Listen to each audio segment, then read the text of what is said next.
Clutchest shot in NBA history. I don't even know where to start, so I'm just gonna start in it. I have four of what I believe to be the clutchest shots in NBA history. Is clutchest a word? Fuck, I'm gonna make it one today anyway. So I'm gonna be ranking these shots in my opinion. I want to stress that, in my opinion. So please don't crucify me in the comments. Shout out to my nigga Jesus Christ though. The clutchest shot in NBA history. Number 4. At number 4, we have Michael Jordan in Game 6 of the 1997 NBA Finals against the Utah Jazz. Jesus Lord, that was a mouth. Now, the reason I put Jordan at 4 is because, well, you know, let's be honest here, like, not to offend, like, Michael Jordan, like, all due respect to Michael Jordan, but the shot was, like, quite easy. Like, if we're talking the shot itself, not the play, you know, because in the play, he broke the guy's ankles. Like, he had him leaning differently. He broke the nigga's ankles dirty. But, you know, the shot, it was open. It's a Michael Jordan shot, you know, driving to the mid-range, pull up, shoot it, you know, and if it didn't go in, we all would have been surprised, because that is Michael Jordan's bread and butter. If Michael Jordan didn't make the shot, well, would it have really affected his legacy?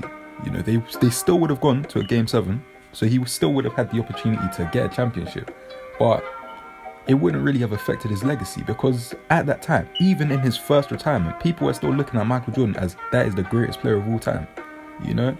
And literally, even winning 2 championships, that still cements him as probably the greatest player of all time. And there's really like no one close to him at the time, even if he didn't win the 6th ring.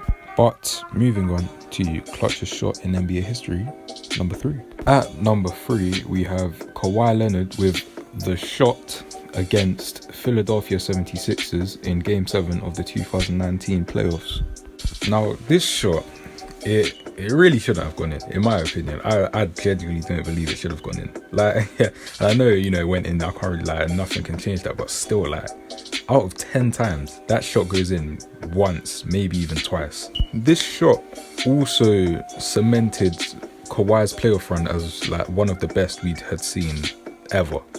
You know, it was already a very good playoff run, but that really cemented it. But that is also why it's so low, because even if he didn't make that shot, it still would have been a great playoff run. He probably still would have went to a great team. He would have still been considered an MVP candidate, but it really didn't, like, have as much importance as some of these other shots did. This also ranks low because even if Kawhi did miss the shot, they would have gone to overtime. So there was still a chance that they could have gone through.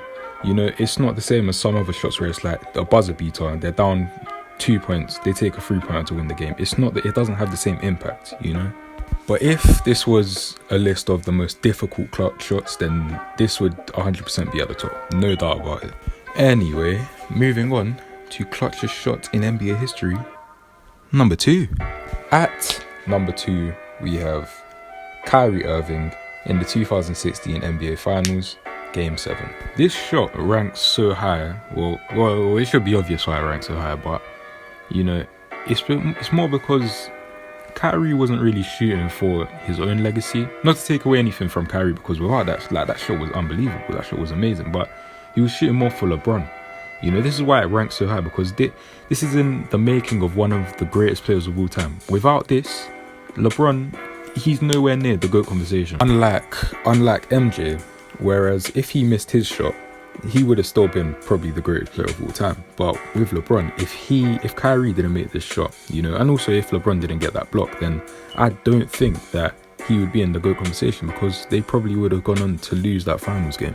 And, you know, we also have to give props to Curry, because Curry is not known for his defense. Like, he's not been known as a good defender, but in that play, he was playing some very good defense in my opinion, and Kyrie still managed to make the shot. Also, following up from LeBron's block, that's like, you know, to follow up from that, that's tough, I'm not gonna lie. But without that shot, the NBA even today would be so different, because Durant would have gone to the Warriors. Kyrie, most likely, if we're being honest, most likely would have left the Cavs after that season. You know, there's a lot of things that would have been so different if that shot never went in, and that's why, because of the impact also.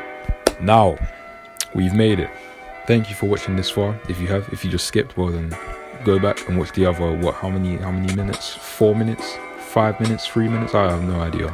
But the clutchest shot of all time, in my opinion, is Ray Allen in Game 6 of the 2013 NBA Finals against the Spurs. Now, I don't know if there's any shot that really can compare to this shot. You know, the difficulty of the shot, the impact it had, the legacy it created. Like, there's so much in this shot that makes it the greatest of all time, in my opinion.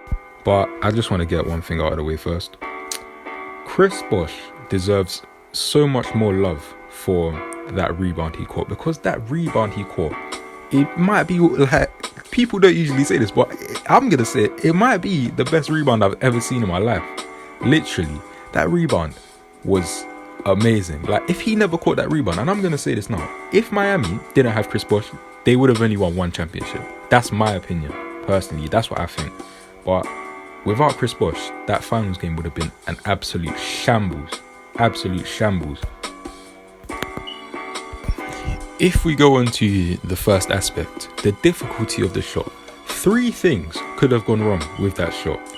Ray Allen was running backwards also. I just want to bring that up. He was running backwards. He could have travelled very easily. And no, you can't really blame him if he did, because he's running backwards. Like, it's not very easy to, like, control yourself. Another thing is, he could have not been outside of the 3-point line. If he wasn't outside of the 3-point line, what is that? That's tied game. No, that's not even tied game. They lose that game. They lose that game with 3 seconds left, literally.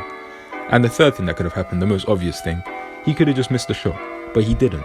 Everything went perfectly with this shot. There's nothing could have happened to make this shot any better than it actually was. Now, once again, this links back to LeBron. Like, without this shot, no, it's not even a case of LeBron's not going to be in the GOAT conversation. LeBron is going to be seen as maybe the biggest choker in NBA history. He's going to be seen as wasted potential, you know, without this shot going in.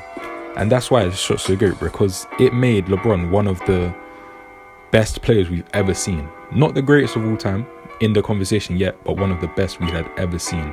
Okay, and even though he went on a tear in the 4th quarter, no one would have cared about that, because he missed the shot so Chris Bosh could get the rebound. Not on purpose, obviously, or there was obviously by accident, but still. But yeah, those are my clutchest shots of all time.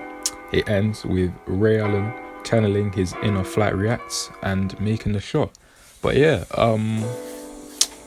not really sure how to end videos, you know, it's my first YouTube video. If you could tell me how the editing is, because, you know, I edit things, I feel like it's gonna look good, so people might think I didn't edit it, but no, I did edit it.